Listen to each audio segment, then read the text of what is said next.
जय माता की मित्रों। हम लोग धनु राशि की बात करते हैं। धनु राशि का साइन जब गोचर में तारों के समूहों को हम लोग देखते हैं तो वैदिक ज्योतिष में कुछ इस तरह का साइन प्राप्त होता है। अगला हिस्सा मनुष्य का और पिछला हिस्सा घोड़े का, हाथ में धनुष लिए हुए। मतलब इनको दोनों चीज प्राप्त है, द्विपद भी प्राप्त है और चतुष्पद भी प्राप्त है। तो द्विपद एक राशि का आप सब लोग जानते ही है, 30 अंश होता है। तो शुरू के 15 अंश इनका द्विपद आ गया और 16 से लेकर 30 अंश लास्ट का जो 15 अंश है वो चतुष्पद में गिनती होता है। पृष्ठोदयी राशि है सत्वगुणी और रात्रि बलि अग्नि तत्व, अग्नि तत्व प्रधान है। पूर्व दिशा में इनका विचरण है, क्रूर राशियों में गिनती होता है। ऐसे जातक स्वाभिमानी और अपने ज्ञान और विचारों पे बहुत ज़्यादा अडिग रहते हैं और उस पर कुछ हद तक घमंड भी करते हैं। सब पर विश्वास नहीं करते, लेकिन जिन पर विश्वास करते हैं अंत तक साथ भी निभाते हैं। इनका निशाना या इन्होंने जो सोच लिया, जो सपने ले लिए, उनको पूरा करने के लिए ये रात दिन एक कर देते हैं और लास्ट में उसको प्राप्त करके छोड़ते हैं।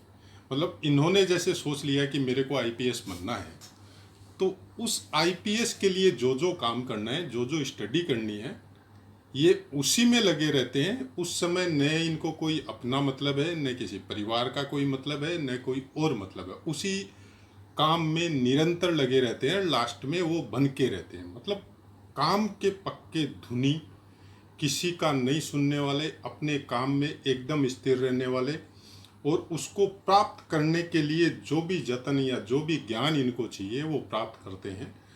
पढ़ने के शौकीन होते हैं, नए नए ज्ञान, नई नई चीज़ों में इनकी विशेष रुचि होती है। वो भीड़ भाड़ कभी पसंद नहीं करते। ज्ञान को प्राप्त करने के लिए ये एनी टाइम लालायित रहते हैं, चाहे वो कहीं से भी मिले, कोई नया ज्ञान हो। वो ये नहीं सोचते ये मेरे से छोटा है या ये मेरे से बड़ा है या ये छोटी जाति का है, बड़ी जाति का है। वो सब चीज़ में ये कुछ नहीं सोचते हैं। ये खाली ज्ञान के विषय में ज़्यादा सोचते हैं और ज्ञान प्राप्त करने में ही एनी टाइम लगे रहते हैं। न्यायपूर्वक कार्य करते हैं। कभी असत्य बोलना या असत्य सुनना भी इनको पसंद नहीं होता है। शरीर से सम होते हैं लेकिन फुर्ती बहुत होती है। ये जब चलते हैं तो इस तरह से चलेंगे कि आपको पता भी नहीं चलेगा और आपके नज़दीक आ जाएंगे। मतलब कोई आवाज़ नहीं होता है इनके चलने में। ऐसे आदमी बहुत अच्छे जासूस भी हो सकते हैं और बहुत बड़े बड़े मठाधीश भी होते हैं। बहुत बड़े बड़े ज्ञानी विद्वानों में भी इनका गिनती आता है। क्रूर राशि है तो विषम राशि भी इनको बोला जाता है, क्योंकि 9 नंबर की राशि है तो विषम संख्या होगी। तो 9 नंबर में विषम संख्या है तो विषम राशि है।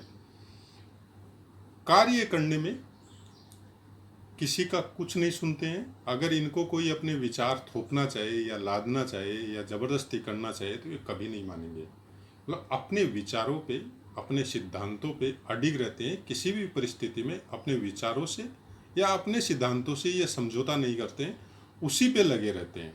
ऐसे आदमी बहुत अच्छे दोस्त होते हैं, बहुत अच्छे गाइडेंस देने वाले होते हैं और बहुत अच्छा आपको मतलब मित्र समझ लो आप। चाहे किसी के घर में माता है धनु राशि की या बहन है या पिता है, तो ये अपनों का पूरा ख्याल रखते हैं और उनको सही गाइड करते हैं। गलत गाइड कभी नहीं करते हैं।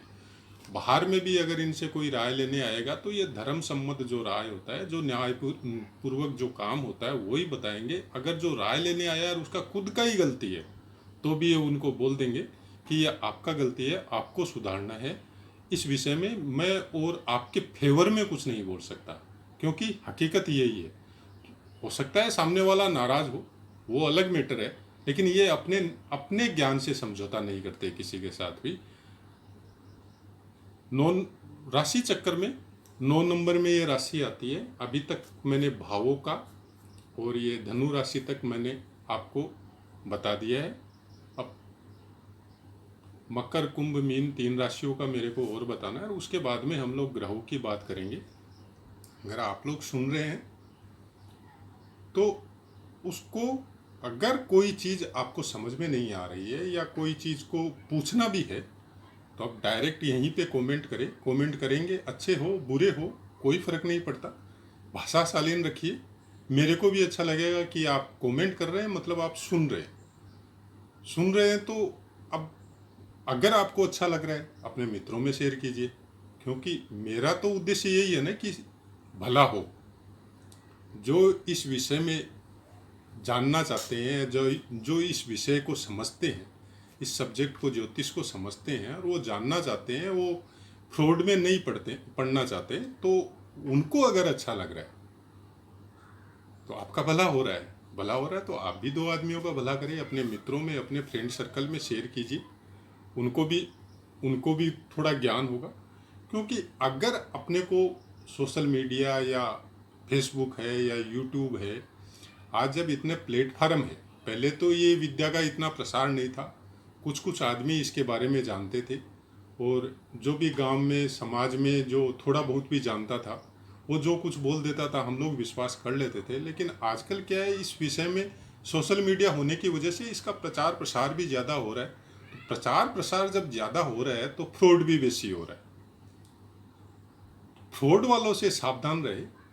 बहुत कुछ गलत सलत आपको बताया जाता है, बहुत कुछ गलत सलत के चक्कर में हम लोग अपना समय भी व्यर्थ कर लेते हैं और धन भी वेस्ट हो जाता है, दिमाग भी खराब होता है। तो हम उस चक्कर में हम नहीं जाना चाहते कौन क्या बताता है नहीं बताता है। हमारा उद्देश्य इतना ही है, जो हम लोगों को ऋषियों ने जो दिया और उसके बाद में आने वाले विद्वानों ने जो सही इनमें कुछ करेक्शन किया, उसके हिसाब से हम लोग खुद कितना उसमें समझते हैं, कितना समझ में आता है, वो जो लिखा है वो ही आपको बताना हमारा उद्देश्य है। आप सबका भला हो, यही मेरा उद्देश्य है। इसी वजह से मैंने ये चैनल चालू किया है। तो अगर आपको अच्छा लग रहा है आप आगे शेयर कीजिए अपने दोस्तों में, मित्रों में। आने वाले वीडियो में हम लोग फिर अगली राशि की बात करेंगे। जय माता।